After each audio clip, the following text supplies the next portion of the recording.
카르마는 인간이 하는 모든 일을 뜻합니다. 그런데 내가 하는 모든 일, 즉 카르마는 그게 원인이 되어 반드시 일정한 결과를 만들어냅니다. 우리가 많이 쓰는 업보가 바로 그런 의미를 담은 단어입니다. 여기서 보는 결과를 의미하죠. 업보는 이렇게 원인과 결과를 뜻한다 할 수 있습니다. 전통 불교에서는 이러한 모습을 인과응보의 법칙이라 이르기도 합니다. 우리는 누구나 고유한 과제를 갖고 이 세상에 태어납니다. 이것을 한자로 명이라고 표현해도 그리 틀리지 않습니다. 각자의 과제를 풀기 위해 이토록 힘든 지상에 온 것입니다. 이 과제는 사람마다 천차만별이라 일률적으로 무엇이라 말할 수는 없습니다. 우리는 저마다 태어날 때부터 각기 다른 조건과 환경 속에서 살아갑니다. 그런데 그 상황은 계속해서 바뀝니다. 여기서 꼭 알아야 할 것은 자신이 처한 모든 상황은 카르마 법칙에 따라 내가 스스로 선택하여 가지고 온 과제를 성공적으로 풀기 위한 최선의 상황이라는 사실입니다. 그것이 좋은 상황이든 나쁜 상황이든 마찬가지입니다. 이렇게 업보, 즉 카르마 법칙은 철저하게 중립적입니다. 그럼에도 불구하고 대부분의 사람들은 이 법칙에 관한 정보가 부족한 탓에 카르마 법칙을 벌을 주는 법칙으로 이해하고 있는 것 같습니다. 카르마 법칙은 절대 징벌을 주는 법칙이 아닙니다. 이 법칙은 당사자에게 그가 쌓은 수많은 카르마를 소멸하고 과제를 해결할 수 있는 최적의 조건을 만들어줍니다. 지금 내가 처한 상황이 아무리 힘들고 좋지 않다 해도 거기에는 반드시 카르마 법칙이 전하려는 메시지가 있습니다. 예를 들어 내가 장애를 갖고 태어났다거나 갑자기 불치의 병에 걸렸다 해도 그것은 누군가를 원망하거나 탓을 할 일이 전혀 아닙니다. 왜냐하면 내 사정이 그렇게 된 데에는 균형을 잡고 교훈을 주어 나를 영적으로 더 성장하게끔 인도하는 카르마 법칙의 배려가 숨어 있기 때문입니다. 인간이 마침내 도달해야 할 최종 목적지를 향해 옳은 길로 가게끔 안내하고 있는 것이란 말입니다. 카르마 법칙에 내 인생을 적용해 보면 나의 카르마를 알 수 있습니다. 이번 생에 반드시 풀어야 할 숙명의 과제도 알게 됩니다. 그 구체적인 방법과 과정은 이 책의 뒷부분에서 다루었습니다. 나에게 가장 중요한 인연은 누구인지, 내가 진짜 좋아하고 싫어하는 일은 무엇인지, 지금까지 내게 일어난 사건 중에 무엇이 가장 중요한지 등에 대해 진지하게 자가 조사를 합니다. 그리고 나서 그 하나하나의 카르마 법칙을 차분히 적용해 보면 나를 둘러싼 여러 사안과 사건에 도도하게 흐르고 있는 카르마 법칙을 어느 정도 읽어낼 수 있습니다. 그 과정에서 내가 왜 지금 이런 환경 속에 살고 있는지는 물론이고 이번 생에 품고 온 가장 중요한 과제가 무엇인지 자연스럽게 알게 될 것입니다. 우리는 자신에게 부과된 문제를 풀기 위해 이 빡센 세상에 오는 것인데 그 문제를 풀지 않고 딴짓만 하다 가기를 반복했으니 지금 여기 이렇게 또 와 있는 것입니다. 왜 이런 일이 벌어질까요? 과제를 푸는 일이 쉽지 않기 때문입니다. 그러나 더 큰 문제는 대부분의 우리가 자신이 가지고 온 과제가 무엇인지를 아예 모르고 살고 있다는 사실입니다. 설사 자신의 과제를 의식적으로든 무의식적으로든 알게 되더라도 그것은 고통스러운 일이라 직면하기 싫을 수도 있습니다. 이 쳇바퀴를 탈출할 수 있는 최선의 방책은 앞서 말한 것처럼 자신이 지은 카르마를 알고 그것을 적극적으로 해소하는 일일 것입니다. 여기서 가장 중요한 것은 까맣게 잊고 있는 내 카르마를 아는 일입니다. 그러한 암만이 우리를 진정으로 자유롭고 행복하게 해줄 수 있습니다. 카르마의 법칙이 주장하는 것은 아주 간단합니다. 우리가 행한 모든 것은 그대로 무의식에 저장되었다가 언젠가 인연이 닿게 되었을 때 발현된다는 것입니다. 그런데 이 인연이 반드시 이번 생에만 국한되는 것은 아닙니다. 우리의 무의식에 저장되어 있는 카르마는 고스란히 다음 생으로 전달되기 때문입니다. 인간이 환생하지 않으면 카르마의 법칙은 성립되지 않습니다. 카르마 법칙은 이렇게도 설명할 수 있습니다. 우리가 남을 위해 좋은 업을 쌓으면 언젠가 좋은 보를 받고 반대로 부당한 이유로 남을 해코지하면 언젠가 그에 상응하는 보를 받게 된다는 말입니다. 카르마 법칙이 주장하는 것은 아주 간단합니다. 우리가 행한 모든 것은 그대로 무의식에 저장되었다가 언젠가 인연이 닿게 되었을 때 발현된다는 것입니다. 그런데 이 인연이 반드시 이번 생에만 국한되는 것은 아닙니다. 우리의 무의식에 저장되어 있는 카르마는 고스란히 다음 생으로 전달되기 때문입니다. 우리가 겪는 모든 일들은 원인이 있어 생기는 것입니다. 어떤 사건이 아무리 우연 같아 보여도 거기에는 분명히 원인이 있다는 것이 카르마 법칙의 주장입니다. 이런 의미에서 카르마 법칙은 인과론입니다. 그런데 그냥 인과론이 아닙니다. 카르마 법칙에는 물리적 인과론에는 없는 도덕의식이 들어가기 때문입니다. 그래서 카르마 법칙은 인과론과 도덕을 합하여 도덕적 인과론이라 할 수 있습니다. 조금 더 다르게 표현하자면 카르마 법칙은 인간이 도덕적인 완성을 꾀할 수 있도록 돕는 법칙이라 하겠습니다. 세계 종교 교리에 따르면 인간은 가장 깊은 마음에 지선의 성품을 갖고 있습니다. 이것을 불교에선 불성이라 하고 그리스도교에서는 신성이라 하죠. 카르마 법칙은 우리 인간으로 하여금 이러한 성품을 다시 찾을 수 있게끔 안내하는 법칙이라 할 수 있습니다. 우리가 도덕적인 삶을 살지 않으면 카르마 법칙은 우리의 삶에 관여해 궤도를 수정하라고 권합니다. 어떻게 권하느냐고요? 간단합니다. 우리에게 고통을 줍니다. 인간에게는 궁극적으로 지향해야 할 목표가 있습니다. 이것을 일단 자아실현이라고 해두죠. 사실 우리 인간은 자아실현을 넘어 최종 목적지인 자아초월의 단계까지 가야 하는데 여기서는 설명의 편의를 위해 자아실현까지만 해보겠습니다.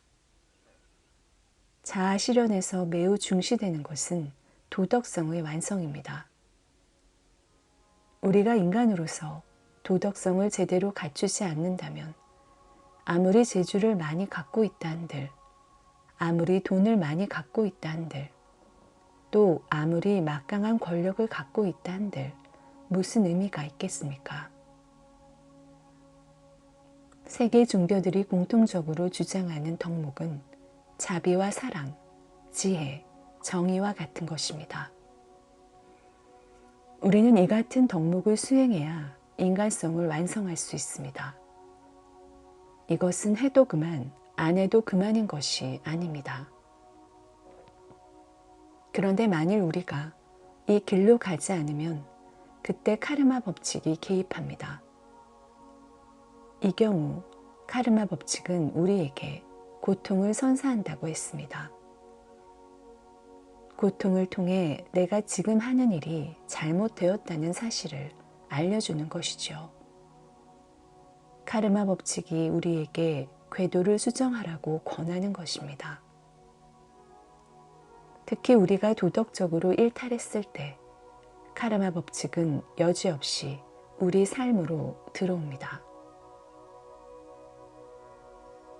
당사자가 자신의 처지를 한탄하지 않고 카르마 법칙이 주는 교훈을 받아들이면 이 카르마는 자동 해소됩니다.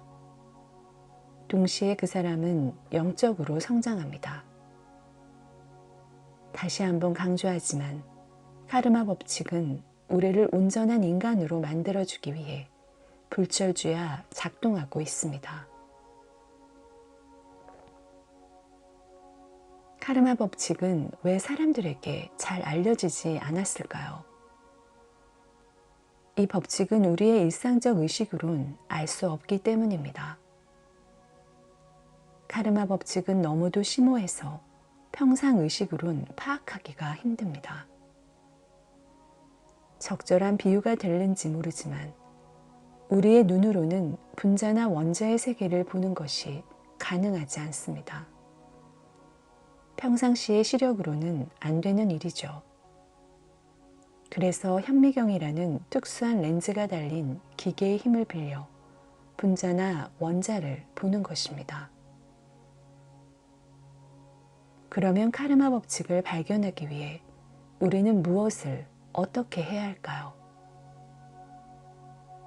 우리의 의식 깊은 곳으로 내려가면 카르마 법칙을 만날 수 있습니다.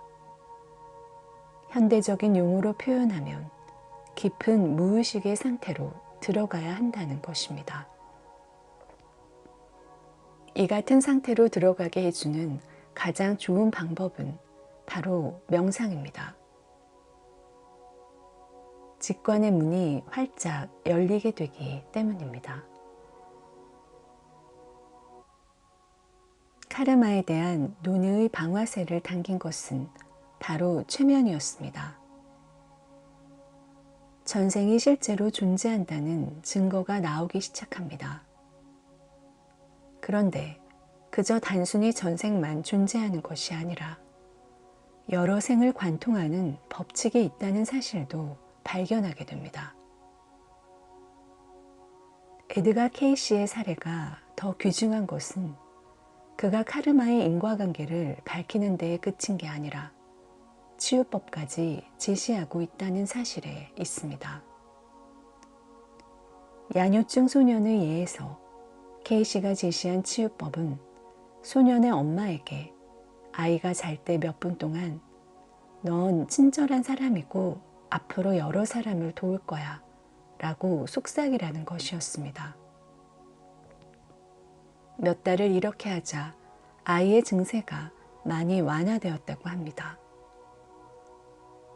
이처럼 내담자가 이전 생에 행한 부도덕한 언행으로 인해 이번 생에 장애나 고통을 겪고 있는 경우 케이시는 그 치유법으로 참회 혹은 회개할 것을 종용했습니다. 카르마 법칙을 믿을 수 있게 해주는 또 하나의 증거 역시 최면에서 찾을 수 있습니다. 역행 최면은 잘 알려진 것처럼 내담자를 이른바 전생의 시간대로 보내는 것입니다. 인간에게 최면을 걸면 무의식에 저장되어 있는 정보가 의식 위로 떠오릅니다. 이 정보는 무의식 안에 감추어져 있기 때문에 평상시 의식 상태에서는 알기가 어렵습니다. 역행 최면과 관련해 한국과 미국의 큰 주목을 받는 사람이 바로 마이클 뉴턴입니다. 그가 집중적으로 파헤친 것은 전생보다 영혼들이 사는 세계였습니다.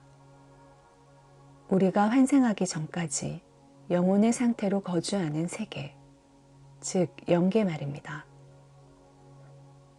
그는 최면을 걸어 내담자를 영혼의 세계로 보내 경험한 것들을 발설하게 했습니다. 그들이 경험한 영계의 모습에는 영혼들이 환생을 결정하는 장면이 나오는데 그때 반드시 하는 일이 있습니다.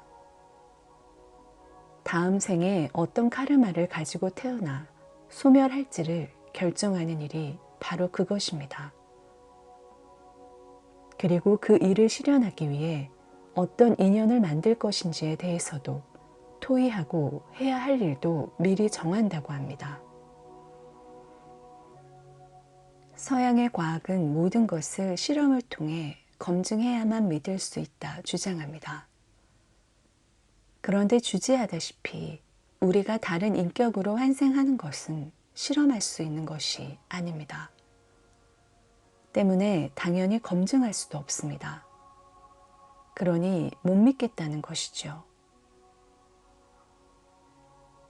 우리가 도덕이나 지혜의 측면에서 부족한 상태로 있다가 그냥 소멸한다면 이는 대자연이 커다란 낭비를 하는 것이라 할 수 있습니다.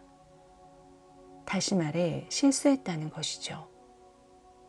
공연히 이 우주에 인간이라는 존재를 산출해 놓고 인간으로 하여금 온갖 고통만 겪게 하고 부질없이 생을 마감하게 한다면 이는 대자연이 둔 패착이라 할 수 있을 것입니다. 정말로 인간이 한 생만 살고 쓰러진다면 대자연이 인간을 만든 목적을 어디서 찾아야 할지 모르겠습니다. 여기서 우리는 인식 전환을 꾀해 볼 수 있습니다. 이것은 피에르 테일라르드 샤르댕 신부 같은 걸출한 사상가를 포함해 많은 선지자가 주장하는 바입니다. 그들에 따르면 대자연이 인간을 이 세상에 출현시킨 것은 인간을 진화하게 하여 정점인 오메가 포인트에 이르게 하기 위함이라고 합니다. 이렇게 생각하는 근거는 간단합니다. 그렇지 않으면 앞서 말한 것처럼 자연이 인간에 관한 한 너무나 큰 낭비를 하기 때문입니다. 오메가 포인트란 인류 진화의 종착점으로서 인간이 도덕적인 완성을 이루어 최고로 성숙한 인간이 되는 지점을 말합니다. 여기까지 오면 또 궁금해지는 사안이 있습니다. 우리가 환생을 거듭해야 한다면 도대체 언제까지 환생해야 하느냐는 것입니다. 다른 표현으로 하면 나는 언제 이 지구 학교를 졸업하느냐는 것이겠죠. 언제가 되어야 이 고통의 바다, 즉 고해에 내려오지 않을 수 있느냐는 말입니다. 많은 환생 연구가들은 이 지상을 지구 학교라는 이름으로 부르고 있습니다. 우리가 지상에 태어나는 목적은 배우기 위해서입니다. 그런 의미에서 학교라는 표현을 쓴 것이고 우리가 사는 이곳이 지구이니 지구 학교라고 명명한 것입니다. 그런데 학교는 졸업하기 위해 다니는 곳, 즉 졸업을 해야 하는 곳이 아닙니까? 그러니 우리가 언제 이 지구 학교를 졸업할 수 있을지 궁금하지 않을 수 없습니다. 우리는 시공의 제약을 받지 않는 자유로운 영혼의 상태로 있다가 지상으로 내려오기를 반복합니다. 그런데 지상으로 내려오면 육신 속에 갇히게 됩니다. 우리는 지상에서 육신에 갇혀 사는데 너무나 익숙해진 나머지 육신 때문에 생기는 불편함을 잘 인지하지 못합니다. 사실 이 육신 하나 건사하는 일이 얼마나 힘이 듭니까? 매일 먹어줘야 하고 또 먹은 것을 배설해야 하며 노상 옷을 입혀줘야 합니다. 한번 아프기라도 하면 그 고통이 어마어마합니다. 불치병에 걸린 사람들은 말로는 다 전할 수 없는 엄청난 고통을 호소합니다. 이 모든 것이 육신 때문에 생기는 일입니다. 이런 시각에서 본다면 죽음은 육신으로부터 해방되는 일이라 할 수 있습니다. 따라서 죽음은 슬퍼할 일이 아니라 외려 크게 기뻐해야 할 일인지도 모릅니다. 그런데 우리는 이 힘든 지상에 자꾸 태어납니다. 어떻게 해야 이 지상에 태어나지 않을 수 있을까요? 원리적으로는 지상에서 만든 자신의 카르마를 다 소멸해야 가능합니다. 이 카르마를 청산하는 일은 쉽지 않다고 했습니다. 왜 그럴까요? 우리가 환생하는 데에는 여러 이유가 있습니다만 전생에 저지른 잘못을 풀기 위해 환생하는 것이 주 목적인 경우가 많습니다. 그런데 이 잘못을 교정하는 일이 쉽지 않습니다. 이전 생에 저지른 잘못을 다시 가져오는 동시에 그 잘못을 반복할 잠재력도 같이 갖고 오기 때문입니다. 그러니까 전생에 나를 곤란하게 만들었던 내 기질이나 충동을 그대로 갖고 온다는 이야기입니다. 그래서 이전 생에 했던 방법과 유사한 방법으로 카르마를 해소하려 할 가능성이 큽니다. 그 결과 또 실패할 확률이 높아질 수 있습니다. 카르마를 풀지 못하면 우리는 다시 태어나야 합니다. 이런 면에서 카르마 법칙은 대단히 냉정합니다. 절대 그냥 지나가는 경우가 없습니다. 카르마 법칙은 인간이 도덕적으로 균형을 이루어 인격을 완성하도록 돕는 법칙이라고 했습니다. 따라서 대단히 어렵긴 하지만 카르마 법칙을 잘 따른다면 언젠가는 인격의 완성을 이룰 수 있을 것입니다. 이 질문에 대해 뛰어난 명상가이자 사상가로 이름이 높은 멜리홀은 자신의 저서 환생 카르마 그리고 죽음 이후의 삶에서 재미있는 대답을 내놓았습니다. 그는 인간이 이 지구학교를 졸업하려면 평균적으로 800생을 살아야 한다 주장했습니다. 어떤 사람들은 이미 많은 생을 살아 충분한 지혜를 획득하고 높은 수준에 도달했을 수 있습니다.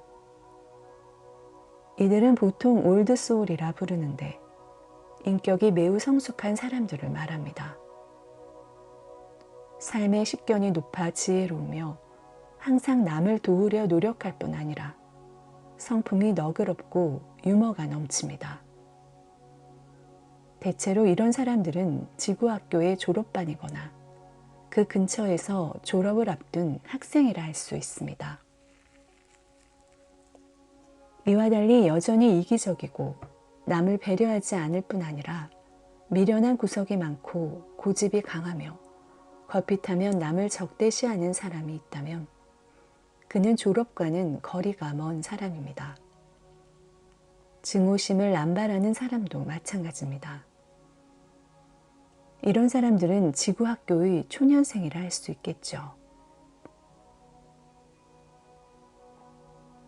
지금부터 가장 힘써야 할 것은 하루빨리 지구학교를 졸업하기 위해 노력을 하는 일입니다.